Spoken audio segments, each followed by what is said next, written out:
काशी के ब्राह्मण की कथा आती है कि काशी नगरी में रहने वाले एक विद्वान ब्राह्मण थे, जिस ब्राह्मण के यहाँ बहुत दिन व्यतीत हो गया, कोई संतान नहीं हुई। संतान ना होने के कारण ब्राह्मण देवता दुखी रहते। एक बार उस ब्राह्मण ने भगवान शिव की आराधना करी। शिव जी की आराधना करने से भगवान शिव प्रसन्न हो गए, प्रकट हो गए ब्राह्मण देवता के सामने। वरम ब्रूहि, वरदान मांगो। ब्राह्मण देवता ने कहा, भोले बाबा मेरे कोई संतान नहीं है, मुझे पुत्र चाहिए। भगवान शिव ने कहा, कैसा पुत्र चाहिए तुम्हें? दो प्रकार के पुत्र हैं, एक पुत्र होगा जो तुम्हें सुख देगा और एक पुत्र होगा जो तुम्हें दुख देगा। कैसा पुत्र चाहिए? हाँ, दोनों में अंतर क्या है? कहा, जो पुत्र तुम्हें सुख देगा उसकी आयु बहुत कम होगी, 5 वर्ष की, और जो पुत्र तुम्हें दुख देगा वो दीर्घायु होगा, बड़ी लंबी आयु वाला होगा। तो ब्राह्मण देवता ने कहा कि हमें सुख देने वाला पुत्र चाहिए। भगवान भोलेनाथ ने कहा, तथास्तु, ऐसा ही होगा। ब्राह्मण देवता घर गए, समय बीता, पुत्र हुआ। अब जब पुत्र हुआ तो ब्राह्मण देवता को प्रसन्नता भी है और दुख भी है, क्योंकि ब्राह्मण देवता को ये पता था कि इस बालक की आयु 5 वर्ष। इसके कारण ब्राह्मण दुखी भी है और पुत्र हुआ है इस कारण से सुखी भी है। समय बीतता गया, 1 वर्ष बीता, 2 वर्ष बीता, 3 वर्ष बीत गए, 4 वर्ष बीत गए, 5वां वर्ष लग गया। अब ब्राह्मण देवता दुखी, बड़े बड़े ज्योतिषियों से पूछा, महाराज कोई उपाय बताइए, कुछ हो सकता है? तो एक विद्वान ब्राह्मण ने कहा कि देखो ऐसा करो कि किसी सिद्ध संत का आशीर्वाद दिलाओ इसे। तो महाराज सिद्ध संत कहाँ मिलेंगे? ज्योतिषी ने कहा, तुम इस चक्कर में ही क्यों पड़ते हो? गंगा के किनारे चले जाओ, जो भी संत निकले सबको प्रणाम करवाना। ऐसे कैसे देखते रहोगे कौन सिद्ध है कौन असिद्ध है? ब्राह्मण देवता गंगा के किनारे चले गए और सुंदर गंगा के किनारे कुटिया बनाई, कुटिया में रहने लगे। अब जो भी वहां से निकलता गंगा के तट से, नर नारी निकले जिते, युवा वृद्ध अरुबाल, गोगजबाज अनेक पशु सूकर स्वर्ण श्रृंगाल, आवत देखे दूर ते, जोरे दो हाथ, पुनि प्रणाम सबको करत धर धर महिमे माथ। जो भी वहां से नर नारी निकले सबको बालक दंडाकार गिर करके प्रणाम करे। प्रणाम करते करते हाथ की गदेली में ठकारे पड़ गए, मस्तक में निशान बन गया।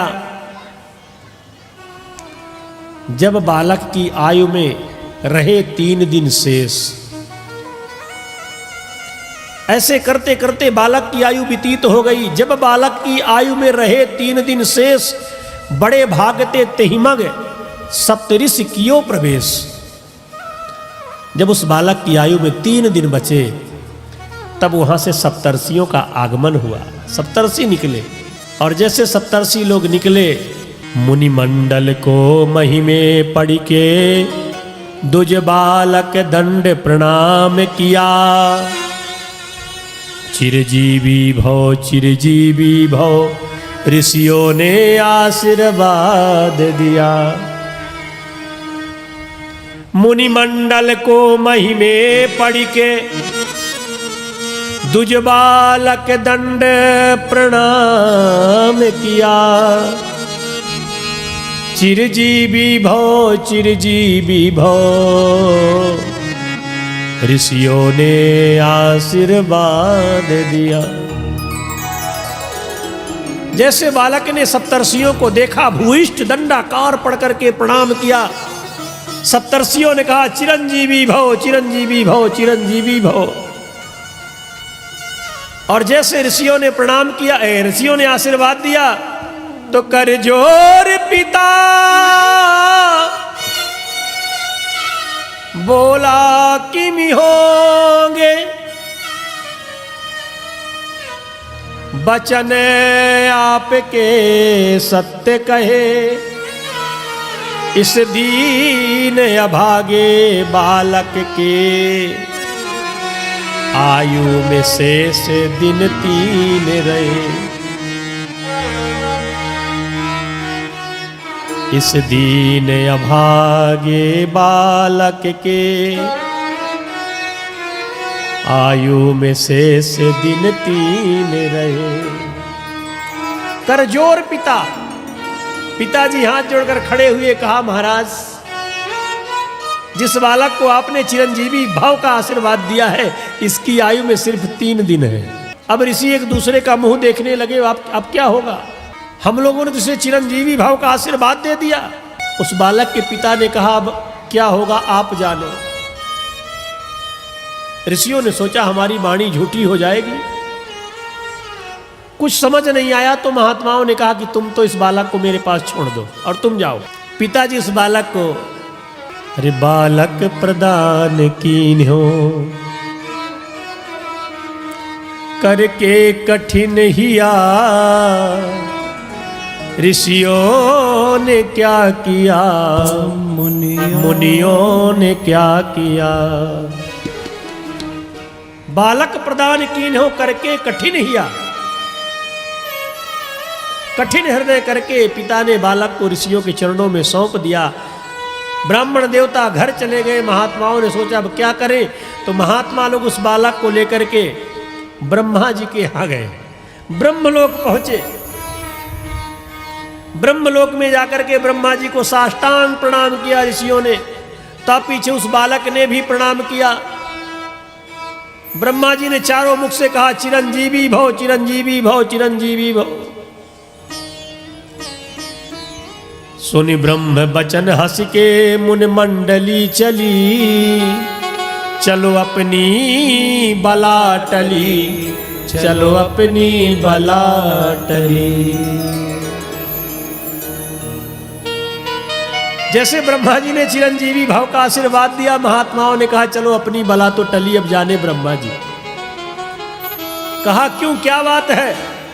ऋषियों ने कहा महाराज इसकी आयु में अब 2 दिन शेष हैं और आपने चिरंजीवी भाव का आशीर्वाद दे दिया।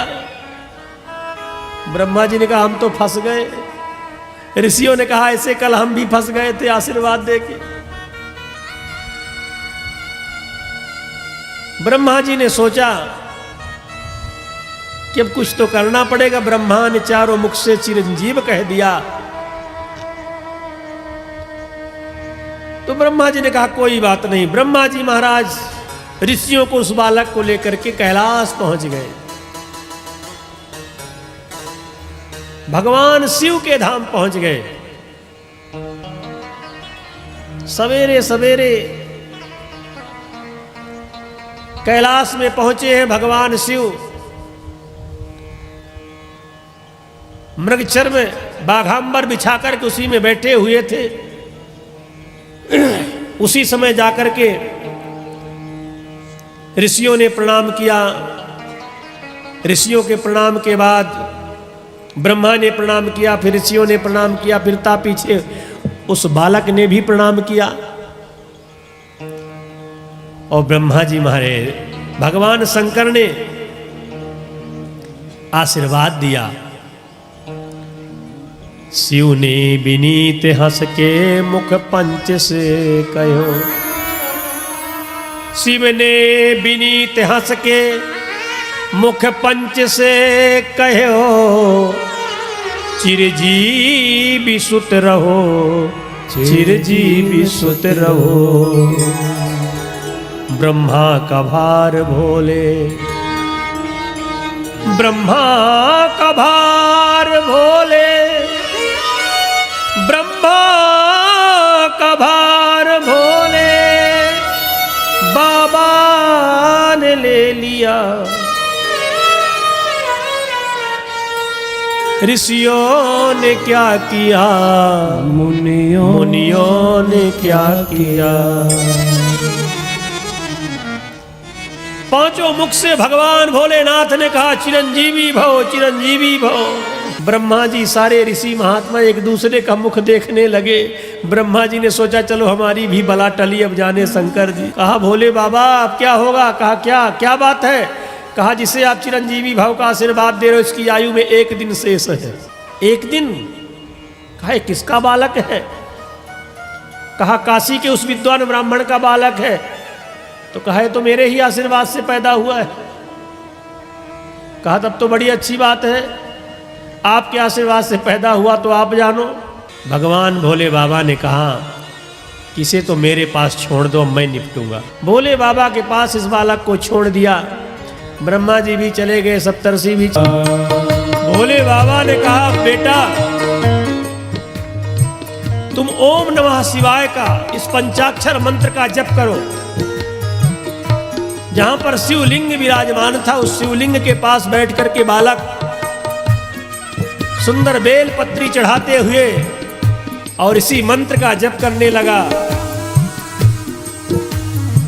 ओम नमः शिवाय, हरि ओम नमः शिवाय, ओम नमः शिवाय, हरि ओम नमः शिवाय, ओम नमः शिवाय, हरि ओम नमः शिवाय, ओम नमः शिवाय, हरि ओम नमः शिवाय, ओम नमः शिवाय, हरि ओम नमः शिवाय, ओम नमः शिवाय, हरि ओम नमः शिवाय।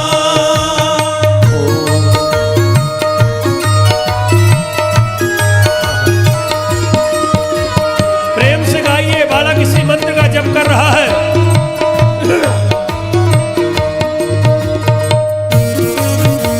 और जैसे बालक जप कर रहा था, वैसे धीरे धीरे शाम का समय हुआ। उस बालक के आयु के पूर्ण होने का जब समय आया, उसी समय यम के दूत हाथ में पास लेकर के आए और जो बालक के गले में फंदा डाला, खींचने लगे। बालक छटपटा गया देख करके। इसी मंत्र का जाप करता हुआ बालक उसी शिवलिंग से लिपट जाता है। जैसे बालक शिवलिंग से लिपट करके ओम नमः शिवाय, ओम नमः शिवाय, ओम नमः शिवाय जोर जोर से गाने लगा, भगवान शिव त्रिशूल लेकर के झपटे यम के दूतों पर। यम के दूत उस बालक को छोड़कर दूर खड़े हुए। कहा, महाराज इसकी आयु पूर्ण हो गई। भगवान भोले बाबा ने कहा, किसको आयु किसने दिया है? अरे कहा, इसकी 5 वर्ष आयु थी और आपने ही तो दिया है। अपने ही डिपार्टमेंट में गड़बड़ी है तो मेरा क्या दोष है? भोले बाबा ने कहा कि 5 वर्ष की आयु तुमने दी है कि हमने? भोले यम के दूतों ने कहा, आयु तो आपने ही दी है। तो कहा, जब मैंने दिया है तो मेरे हिसाब से नियम लागू होगा कि तुम्हारे हिसाब से? यम के दूतों ने कहा, सरकार का नियम सुनना चाहता हूं, सरकार का कानून जानना चाहता हूं। भोले बाबा ने कहा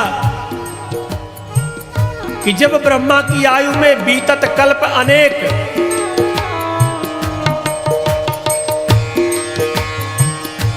सतयुग त्रेता द्वापर कलयुग, ये जब कई बार व्यतीत हो जाते हैं तब एक कल्प होता है। तो ब्रह्मा की जब आयु में बीतत कल्प अनेक, 10 ब्रह्मा बिगड़े बने, तब ब्रह्मा शंकर का दिन एक। भगवान शिव ने कहा कि ब्रह्मा जी की आयु में बीतत कल्प अनेक, 10 ब्रह्मा बिगड़े बने, तब शंकर का दिन एक। ऐसे दिन के मास गिन, मासन के पुनि वर्ष, ऐसे 5 वर्ष रहे बालक सुखी सहर्ष। जब कई बार ये चारों युग व्यतीत हो जाते तब एक कल्प होता है, और जब कई बार कल्प बीतते हैं, जब 10 ब्रह्मा बनते बिगड़ जाते हैं, तब शंकर का एक दिन होता है। ऐसे दिन के मास गिने, ऐसे दिन के मास बनाओ महीना, फिर महीना का वर्ष बनाओ, ऐसे वर्ष में 5 वर्ष। उस बालक को अजर अमर कर दिया। वह बालक कोई और नहीं था, वही मार्कंडेय ऋषि थे, जो चिरंजीवी हो गए भगवान शिव के आशीर्वाद से।